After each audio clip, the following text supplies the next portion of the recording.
আমি আসলে লালুভাইয়ের এই অনুষ্ঠানে এই অনুদানে সন্তুষ্ট নয়। আপনারা লালুভাই সম্বন্ধে কি জানেন? উনি আমেরিকায় একজন শিল্পী। উনি আমেরিকার অবস্থা আপনারা জানলে এই অবদান সামান্যতম।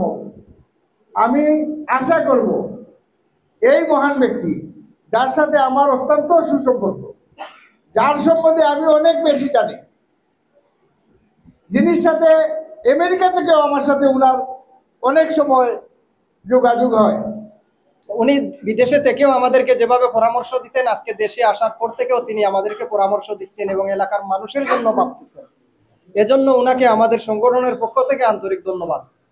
বিশেষ করে বর্তমান প্রজন্মে যারা প্রবাসী আছেন, তাদের জন্ম কিন্তু এই বাংলাদেশে, তাদের নেক্সট জেনারেশন যারা আসবেন তাদের কাছ থেকে কিন্তু আমরা এই আন্তরিকতা, অনুদান এগুলা পাবো না।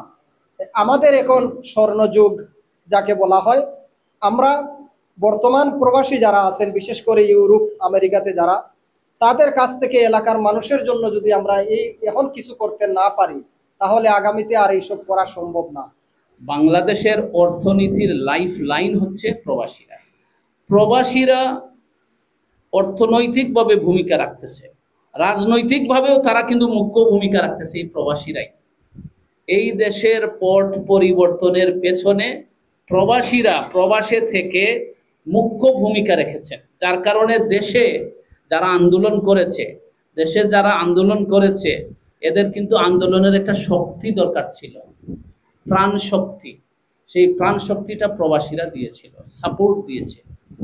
তাই এবং এইটা এখন শুধু না, মুক্তিযুদ্ধের সময়ও বাংলাদেশের প্রত্যেকটা পট পরিবর্তনের সময় প্রবাসীদের ভূমিকা ছিল। আমরা জানেন, আমরা এই দেশেরও না ওই দেশেরও না, আমাদের জীবনটা মানে ওই যে বাসমান জার্মানি বা ফেনা বলে, আমরা ওই ফেনার মতো।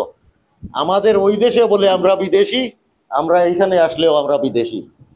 আমাদের আর দেশ নাই। আমরা যারা প্রবাসী হয়ে গেছে, আমাদের আর দেশ নাই। আমরা বাংলাদেশেরও না, আমরা আমেরিকারও না, লন্ডনের না। আমরা যে জায়গায় যাই আমরা বিদেশি। তো আমরা যে আমাদের এই যে জন্মস্থানে আসি, যেন একটু শান্তি অনুভব করতে পারি, এই আশা রাখবো। আর এইটা চাই আমার এলাকা থেকে শুরু হওয়ার জন্য। আমার এলাকা ইনশাল্লাহ শুরু হবে।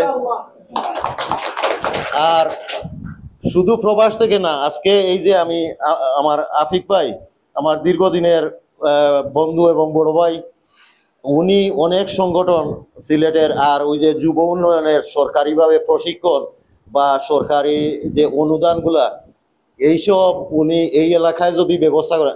আমি সব সময় বলি, গত আরেকদিন আরেকটা প্রোগ্রামে বলেছি যে আমাদের এই একটুকু এলাকা, এই যে আঙ্গুল দিয়ে যেভাবে দেখা যায়, এই এলাকাটা ডেভেলপড হয় নাই। সিলেট শহরের অতি কাছে আমরা, আমাদের চারপাশে ইউনিভার্সিটি, হসপিটাল, কলেজ, কিন্তু আমরা এখনো পিছনে পড়ে আছি। আশা করি আফিক ভাই আমাদের সাহায্য করবেন সংগঠনের জন্য। আর অনেক সংগঠন আছে, আমি শুনছি অনেকে হিসাব টিসাব নাই, এই সেই স্বচ্ছতা রাখবেন, বুঝছেন। আর আমি এটাও শুনেছি, ওই যে আমি আগের সরকারের বিরুদ্ধে এটা আসলে কিছু শব্দ আমাদের দেশে, যেমন বিরোধী দল, বিরুদ্ধে, আসলে এটা বিরোধী দল না, এটা হচ্ছে বিপক্ষ দল। ফুটবলে জেলা দুই পক্ষ, এক পক্ষ আর বিপক্ষ। আমাদের শব্দটা হওয়া উচিত ছিল বিপক্ষ, কিন্তু আমরা বিরোধী বইলা এটা একটা দুশ্মনী বা সৃষ্টি করছি। ফুটবলের খেলা যদি আপনি যে এই দলের বিরুদ্ধে ওই দল, তাইলে একটা